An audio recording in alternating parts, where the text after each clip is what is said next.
Hey, what's up you guys? Back in the good old room. It's funny because the last time I filmed a gay questions video, it was right here. Planned. She plans. I feel like this is oddly high. Let me adjust you. Perfect. A while back, I did a video where I answered LGBTQ+ questions. Some about my past, some about my present, some that were just advice, or just for fun. But so here I am, ready to answer your gay questions. These questions are so gay. I simply cannot.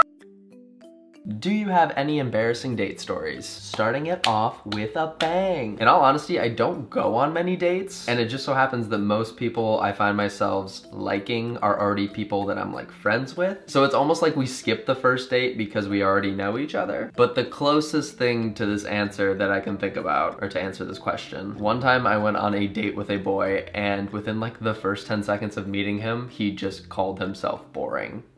That's the first word he used to describe himself, so from there it was just pretty downhill. How old were you when you had your first boy crush? I honestly have no idea. I mean, like, when I really think back to it, I feel like I had a crush on so many of my friends growing up, down to like when I was 4. Like, looking back to it, I think I had a weird obsession with them to the point where it was like, it was a crush. I really wanted to be around them purely because I liked them more than a friend. But also when you're young, it's like so innocent and you don't know that it's a crush. So yeah, maybe like 4. Kindergarten?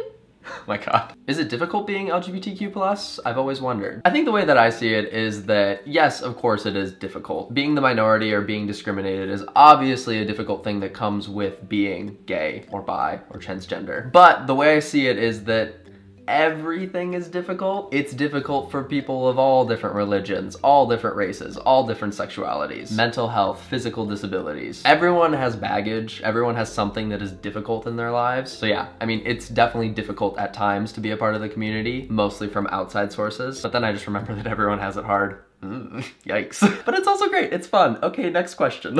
Can you explain the difference between bisexual and pansexual, because many people don't seem to understand? I should have prefaced this video by saying I don't know everything, so feel free to kindly educate me in the comments down below if I make any errors. But so from what I understand, if you are bisexual, you like both men and women. And if you're pansexual, you're attracted to everyone. You're attracted to all types of people. It's almost like the physical embodiment of a person doesn't matter. It's more that you're attracted to just people, no matter what their sexuality is or gender identity. If you look up the prefix pan, it literally means all. I love that. I think that sounds lovely. What do you think of clubs such as the GSA? So for all of you that don't know, the GSA is the Gay-straight Alliance. I think they're great. I had a GSA growing up in my high school, but at the time I was so deeply closeted and so ignorant that I thought the GSA was only for people who are LGBTQ+, which is completely wrong. If you have a GSA, anyone can be a part of it. It's literally the Gay-straight Alliance. Anyone can be a part of it. I think they're great. I think they're great for finding a community of like-minded people, for rallying around certain topics. They're great to bring up topics to your school. I think they're fantastic, and I definitely can't recommend enough. I really wish I joined the GSA when I was in school. I'll put a link down below. If you don't have a GSA in your school, you can make one. It's really not that difficult. So go make one. Go start the club. Go start the club. After coming out, who inspired your fashion sense? This is a perfect time to let you guys know that this video is actually sponsored by Calvin Klein. This is a dream. I'm not kidding. This is literally a dream of mine. So I'm in this thing called the Days 100, and the Days 100 is in collaboration with Calvin Klein. So I went to London just the other day with Calvin Klein for the Days 100 in promotion of, ta-da, their new scent. So Calvin Klein has always had this scent called CK1, but they just released this new scent called CK All. And I shit you not, I have proof. I have been using this scent for literally a year. Still have half the bottle left. The fact that I'm sponsored with something that I have been using from a year is just amazing. But yeah, so I went to the Days 100 with Calvin Klein and it was absolutely fantastic. The party was really cool. London has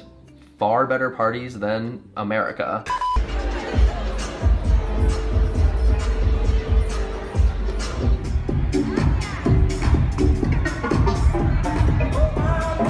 And, ooh, going to the question, I wore all Calvin Klein, but I wore a women's cutoff jacket. Why am I not thinking? A vest. I wore a vest. And it was like a cropped vest, and I looked cute as hell. But so basically, Calvin Klein released this new scent. It smells of citrus, wood, and amber. It smells so good. I'm definitely switching to this one. I love both, but this one is, oof, it's good. And the great part about both of these are they are gender neutral. I love gender neutral things. Oh God, Calvin Klein. And the little tagline for these are be one, be all, just be. If you want more info on these, I'll leave the link down below. This is so cool. But so to answer your question in a nutshell, after that tangent, after coming out, it just inspired me to literally just be myself. Whatever version of myself that I feel like being in that day. So now every time I go into a clothing store, I always look at the men's section and the women's section. That has become a thing that I do in almost every clothing store I go into. Just to see, because half the time I find something really cute in the women's section and it fits me because I'm kind of small as a person. So yeah, coming out has just expanded my fashion horizons. Did you admire people who were openly gay as a child? I'm gonna take it as when I was growing up, did I admire people who were open about their sexuality? I actually was so afraid of sexuality that I almost ignored them for a really large chunk of my childhood. It was up until I was like 14 or 15 that I truly thought about gay people and started looking into gay people. It sounds so weird.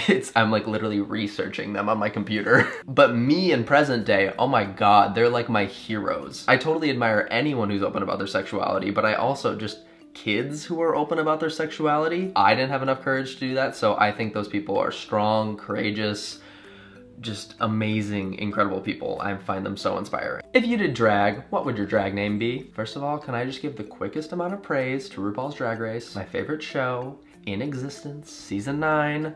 Season 9. I was discussing this with my friends the other day, and my drag name would either be, this is the one they came up with. My friends want to call me Just Connie with an exclamation point. Just Connie. But I also came up with the drag name Agave Maria, which is, it's just like funny, and it's also very regal. Sweet. Like honey. If you have an idea for a drag name for me, leave it in the comments down below. Is my sexuality something I should always tell people? That's totally up to you. You definitely don't have to tell people if you don't want to. You don't have to bring it up every time you meet someone new. For me, it's been several years, so I'm super comfortable with my sexuality, so I usually just slide a comment in there somewhere. You'd be surprised at how often people talk about girls or boys, and usually when someone talks about a boy in some way, I'll just throw in a gay comment. Like I'll be like, oh my God, he's so cute. I actually don't do that, but I'll just throw in some sort of comment that basically says, I like men. Thoughts on kids in school throwing around offensive slurs just to be cool? It's so annoying. It was obviously just ridiculous and really sad, and it just speaks of ignorance. They don't know what that word means, and for some reason they've been taught that it's negative. So if you find yourself in a situation like that, try to educate the people or person. If you feel comfortable, you'd be surprised at how lasting it is to call someone out on something that they're being insensitive about. Even in like a really nice way. It's really lasting. Have you been to any gay bars recently? I have. I've been traveling a decent amount recently, and it's funny, when I travel, I love to go to gay bars. I feel like they are the one place that I know will be semi-consistent, if that makes sense. I just feel happy being in gay bars, and I feel so comfortable being in gay bars. It's almost like a breath of fresh air when you walk in, just because you know who's going to be in there, kind of. I mean, you really don't, but I feel like I do. Every time I go to a new city, I just find myself going to a gay bar with friends with like no agenda. Just going and having a drink or talking to people, I don't know. So yes, I have. I've been to one in London. Been to some in New York. LA, I sound like such a dude. How do I tell my mom my boyfriend is actually my girlfriend? I'm assuming you haven't come out to your mom yet, so honestly, if you feel comfortable, I feel like it's a convenient way to come out to your family. Bring it up as a question like that. So mom, remember my boyfriend? Yes, honey. So it's actually my girlfriend? Oh. Tell me about her. It could go something like that. You never know. That's how my mom reacted, kind of. After I came out to her, then she was like, are you seeing anybody? She was very beyond sweet about it. So you'd be surprised. Okay, that's pretty much it. Those were some gay questions. I absolutely love doing these videos. I think they're so fun, and they just seem like a big help to you guys. So if you enjoyed the video, make sure to give a big thumbs up and leave some more questions like those in the comments down below. If you are unaware, my book comes out in just a few days. If you click the link down below and pre-order my book, it will be to you in just a few days. That is insane. Click the link down below, go to notetoselfbyconnor.com, pre-order your book. Please, please, please, please, please. I worked for so long on this. Also, I am going on tour, so if you want to come meet me on tour, make sure to click the link down below as well, notetoselftour.com. But that's pretty much all I got. I love you guys, and I'll see you next week. Bye.